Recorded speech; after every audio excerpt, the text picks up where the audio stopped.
afternoon, good evening, members of Family Training Center, dear students. Mwaramutse mwiriwe, mugoroba mwiza, banyamuryango wa Family Training Center, ndabasuje abanyeshuri. Teacher Damascene is giving you welcome once more again. Mwarimu Damascene araguhereza ikaze nanone.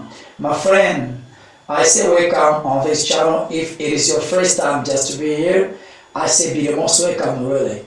Nguhaye ikaze niba ariko bwa mbere kugera kuri iyi channel. My friend, this is a channel that can help you to learn different lessons of English. Nshuti yanjye, iyi ni channel nziza yagufasha kwiga amasomo menshi y'Icyongereza. Wherever you may be, this channel really can help you to learn different lessons of English. Aho ushobora kuba uri hose, iyi channel ishobora kugufasha kwiga amasomo menshi y'Icyongereza. My friend, we teach different lessons here, really. You may be a student, okay, or you may not be a student. This channel can help you, really, can help everybody in different categories. Ushobora kuba uri umunyeshuri cyangwa se utari umunyeshuri, iyi channel yagufasha mu cyiciro cyose ushobora kuba urimo. My friend, you need only to sit down, you take a pen and a sheet of paper, you jot down this lesson I'm going to teach. Really, you are going to improve your manner of speaking English. Nshuti yanjye, icyo ukeneye ni gufata ikaramu n'urupapuro hanyuma ukandika irisomo ngiye kukwigisha, biraza kugufasha gutera indi ntambwe mu Cyongereza. Thank you so much, my friend. Let's get started. Nshuti yanjye, reka dutangire. My friend, today we are gonna learn a very beautiful lesson that is gonna teach you some verbs and how to use them. Nshuti yanjye, uyu munsi tugiye kwiga isomo ryiza cyane riri bukwigisha inshinga n'uburyo ushobora kuba wazikoresha. In this lesson, we are gonna learn some irregular verbs and some regular verbs. Muri iri somo tugiye kwiga inshinga zigendera ku mategeko n'inshinga zitagendera ku mategeko. My friend, I think you know, with the regular verbs, we add ed. We put ed or d at the end of a simple past and a past participle. Nshuti yanjye, ku nshinga zigendera ku mategeko mu Cyongereza, ndake kubizi ko dushiraho ed cyangwa d inyuma yazo mu mitagiye cyangwa tugiye gukora perfect tenses. Therefore, for irregular verbs, they never have any rule. They change, okay? They never have any rule to follow. Now, inshinga twita irregular verbs ni inshinga zitagendera ku mategeko, ni za zindi zihindagurika zitagira itegeko iryo ari ryo ryose zigenderaho. My friend, enjoy the lesson. Nshuti yanjye, ryoherwa n'isomo. Okay? Very good. My friend, let's get started with our first verb. Nshuti yanjye, reka dutangire n'inshinga yacu ya mbere. Our first verb is the verb to cut. To cut. To cut. This verb to cut means gutema. To cut. Its simple past is cut and the past participle is cut. Inshinga cut ntabwo igihinduka. Muri simple past cyangwa mu mitagihe n'ubundi gumari cut, twashyira muri present perfect cyangwa se muri perfect tenses n'ubundi kaza ari cut. Bisobanuye gutema. Okay? For example, you can say, urugero ushobora kuvuga ngo I cut trees. I cut trees. Bisobanuye ngo njya nema ibiti. This is present. Iki ni igihe cya buno cyangwa se ni iki gihe. You can also say I cut trees yesterday. I cut trees yesterday. Ejo hashize natemye ibiti. Ejo hashize natemye ibiti. You can also say I will cut trees tomorrow. I will cut trees tomorrow. Biravuze ngo ejo hazaza nzatema ibiti. My friend, let's carry on with our second verb. Nshuti yanjye, reka tujye ku nshinga yacu ya kabiri. The second is the verb to receive. To receive. To receive means kwakira. To receive. The simple past of this verb is received. Past participle received. This is a regular verb. iyi nshinga igendera ku mategeko ifata id muri simple past mu itagiye no muri perfect igafata id n'ubundi. Okay, for example you can say I receive money every month. I receive money every month. Njyewe njya nakira amafaranga buri kwezi. Njyewe njya nakira amafaranga buri kwezi. You can also say I received money yesterday. I received money yesterday. Birasobanuye ngo ejo hashize njyewe nakiriye amafaranga. You can also say I will receive money tomorrow. I will receive money tomorrow. I will receive money tomorrow. Ejo hazaza nzakira amafaranga. Good.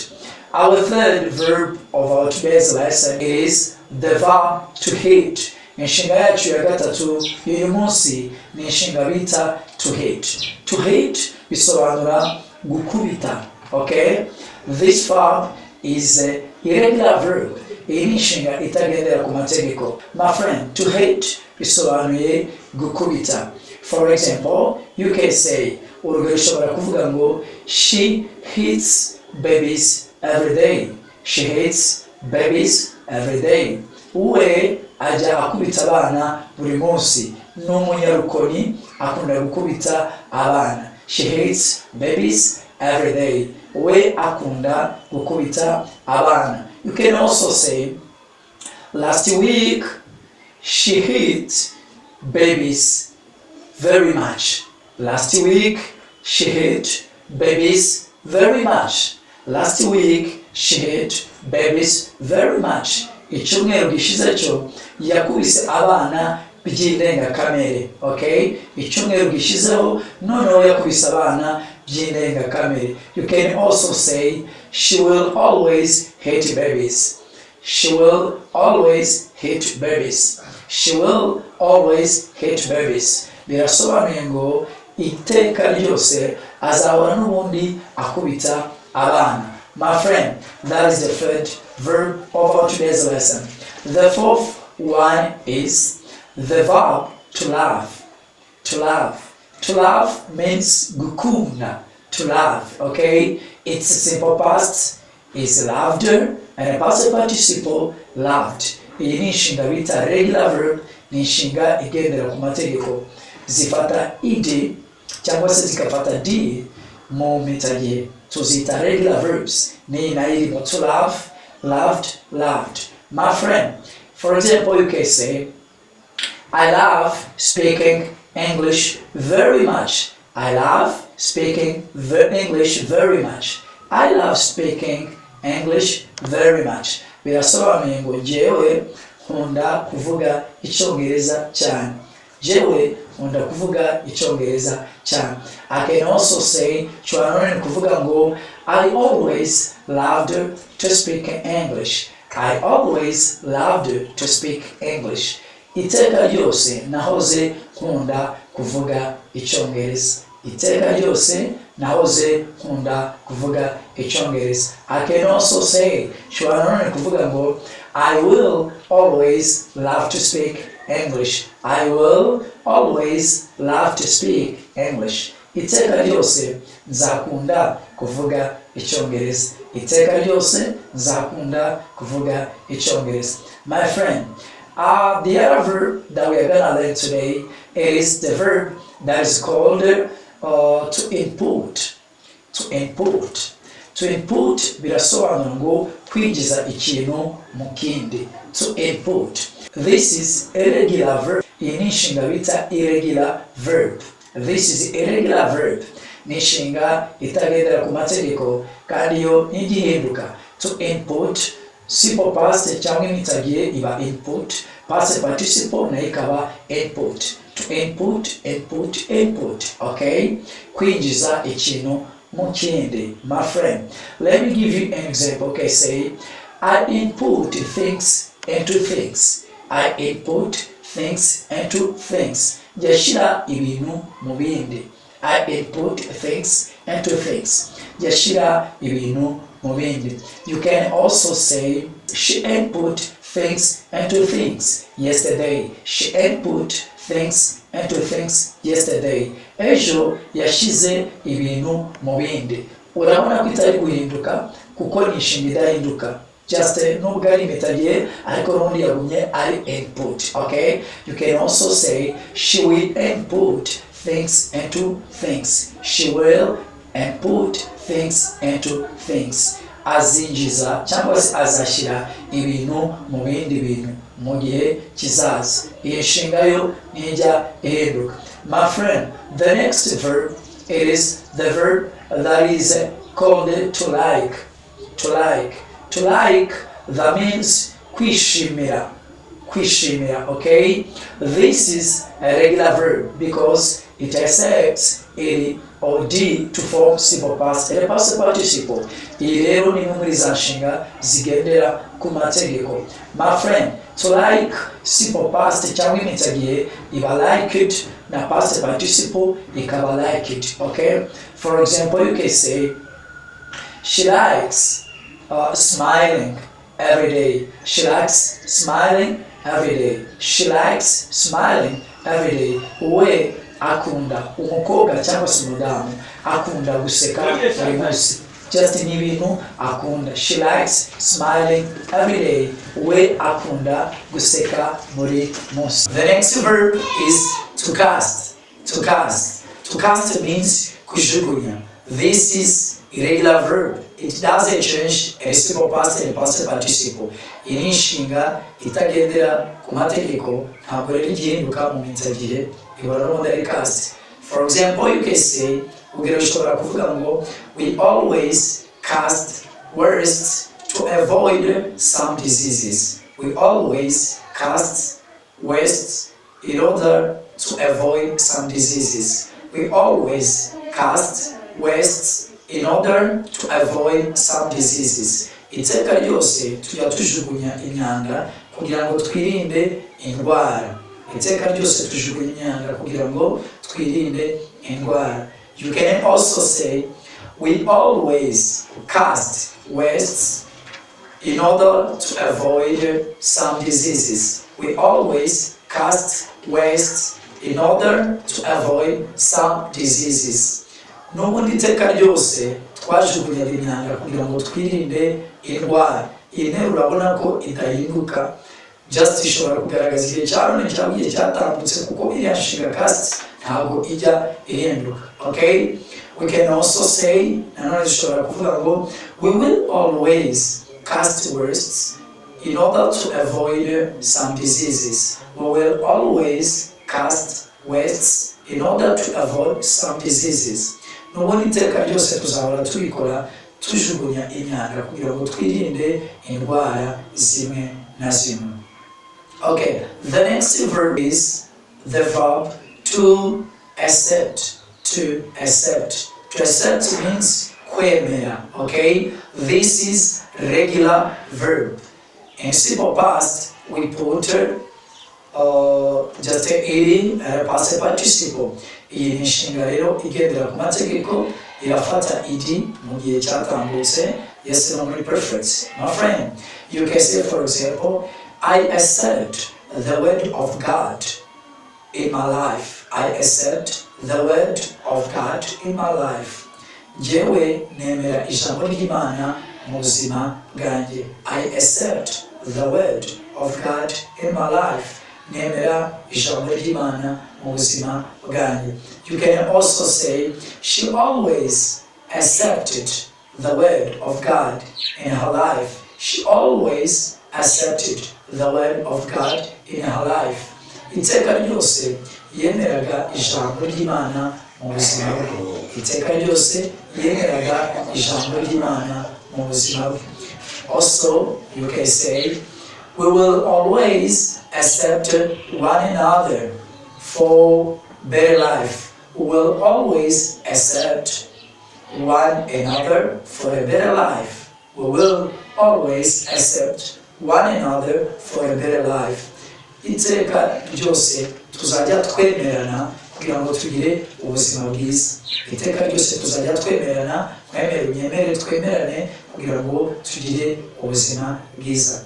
The next verb is the verb to buy. To buy. To buy means kugura. Kugura. To buy. This is irregular verb. It doesn't accept simple past and past participle. Iyi ni inshinga itagendera ku mategeko, irahindagurika, ntabwo iri bufate iri mu minsi agiye. My friend, to buy simple past iba bought, na past participle ikaba bought. Therefore, example you can say, urugero wavuga ngo I buy clothes every month. I buy clothes every month. Buri kwezi jewe jangura imyenda. I buy clothes every month. Buri kwezi jangura imyenda. You can also say we always bought clothes every month. We always bought clothes every month. Iteka ryose twaguraga imyenda buri kwezi. Iteka ryose twaguraga imyenda buri kwezi. You can also say we buy clothes tomorrow in the market. We buy clothes tomorrow in the market. Ejo tuzagura imyenda mu soko. The next is the verb to slate. To slate. This verb means kumenya. Kumenya. To slate is a regular verb. It doesn't accept iri for simple past and past participle. Inshinga itagendera ku mategeko, hanyuma ntabwo igihinduka iba to slate. No mu gihe cyashize iguma ari slate. My friend, we never love to use this verb. We love to use to know several times. Inshinga ntabwo tuba dukunda kuyikoresha, ahubwo dukoresha inshinga bita to know, kumenya. For example, we say we slate English very much at FTC. We slate English very much at FTC. Biravuze ngo twebwe tujya tumenya Icyongereza cyane hano kuri FTC. Okay? We slate English very much at FTC. You can also say American people slate English many years ago. American people slate English many years ago. American people slate English many years ago. Abanyamerika bamenye Icyongereza imyaka myinshi ishize. Urabona ko slate itigeze ihinduka, yagumye ari slate kuko inshinga ihinduka ikaba ari slate no mu gihe cyashize ari slate. My friend, okay, you can also say African people will slate English in a few years. African people will slate English in a few years. Abanyafrika nabo bazamenya Icyongereza mu myaka iri imbere. As long as we are still teaching English. Mu gihe tukiri kwigisha Icyongereza, Abanyafrika nabo mu myaka iri imbere bazakimenya Icyongereza. Okay, the next verb of our today's lesson is the verb that we call to dislike. To dislike. To dislike means kwanga. It is the opposite of like. To dislike. This is a regular verb. It takes ed to form simple past and past participle. Iyi ni inshinga idahindagurika, igendera ku mategeko. Ubwo rero turashyiraho ed mu gihe cyashize, no muri perfect ndetse dukoresha twashyizeho ed. Okay? An example you can say, I dislike shouting in the class. I dislike shouting in the class. Njyewe ntabwo nkunda gusakuza iyo ndi mu ishuri. I dislike shouting in the class. Njyewe ntabwo nkunda gusakuza iyo ndi mu ishuri. The next is the verb to bid. To bid. To bid. This is a regular verb. It doesn't change. It is simple past, and even in perfect tenses, it remains like that. Iyi ni inshinga itagihinduka. Ni muri za nshinga zitagendera ku mategeko, no mu mitagire no muri perfect tenses iguma ari bid. To bid ni ugushyira ibintu kuri gahunda. For example, I can say, at the end of his work, he bids all his things. At the end of his work, he bids all his things. Ku musozo w'akazi ke ashyira ibintu bye ku murongo.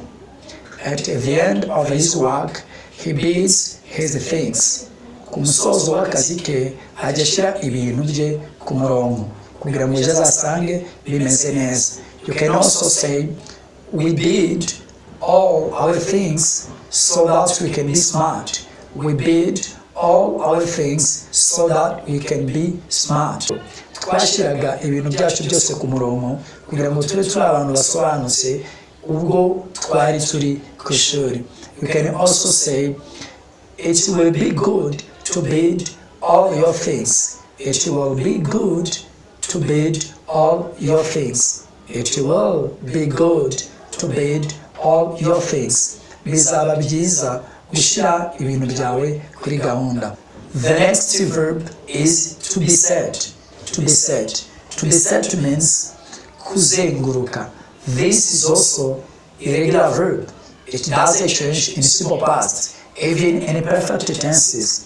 To be said ni inshinga idahinduka, my friend. Yaba mu mitagire no muri perfect tenses n'ubundi gumari be said, kuzenguruka. For example, you can say, ushobora kuvuga ngo, she besets her house 10 times before going to work every day. She besets her house 10 times before going to work every day. Ajya azenguruka inzu ye inshuro 10 mbere yuko ajya ku kazi. Uyu muntu sinzi, birashobora ko yaba ari umurozi. Okay? You can also say, she always beset her house since she got married. She always beset her house since she got married. Kuva yashaka yarongorwa yahoraga azenguruka inzu ye inshuro 10. You can also say, I will beset basketball playground 10 times tomorrow. I will beset basketball playground 10 times tomorrow. Ejo nzazenguruka ikibuga cya basket inshuro 10. The next verb is to burst. To burst. To burst means kunanirwa. This is also a regular verb. It doesn't change in simple past, even in perfect tenses. Iyi nshinga nayo ntihinduka, ni inshinga no mu mitagire no muri perfect tenses iguma kuri to burst. To burst means kunanirwa. Kunanirwa. An example, you can say, I am bursting because of difficulties I am passing through. Ndananiwe kubera ibigoye ndiri kunyuramo.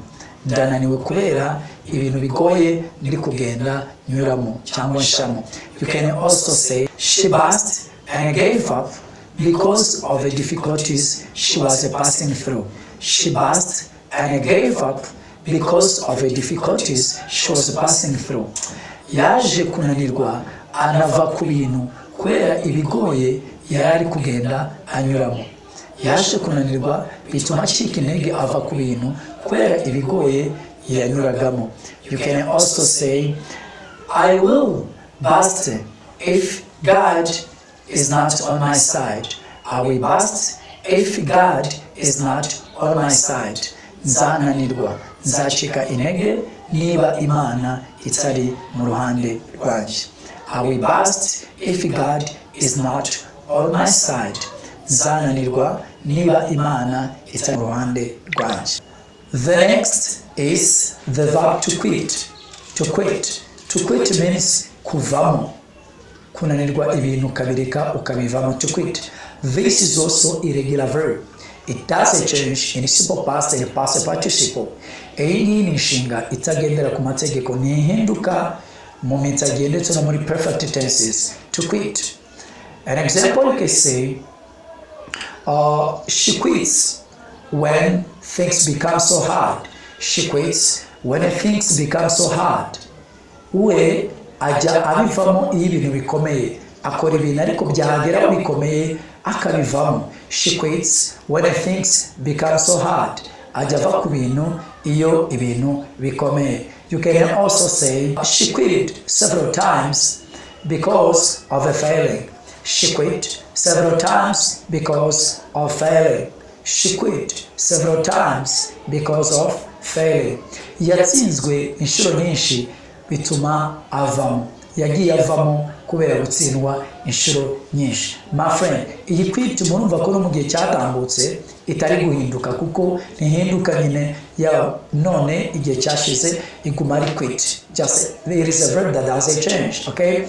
You can also say we will quit if we don't get anything in the job. We will quit if we don't get anything in the job. We will quit if we don't get anything in the job. Tuzavamo nitutagira ikintu tubona mu kazi dukora. Tuzavamo nitutagira ikintu tubona mu kazi dukora. The next is to spread.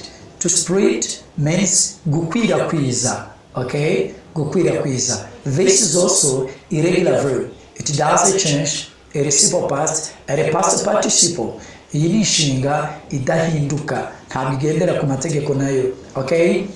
For example, okay, say she spreads bad news every day. She spreads bad news every day.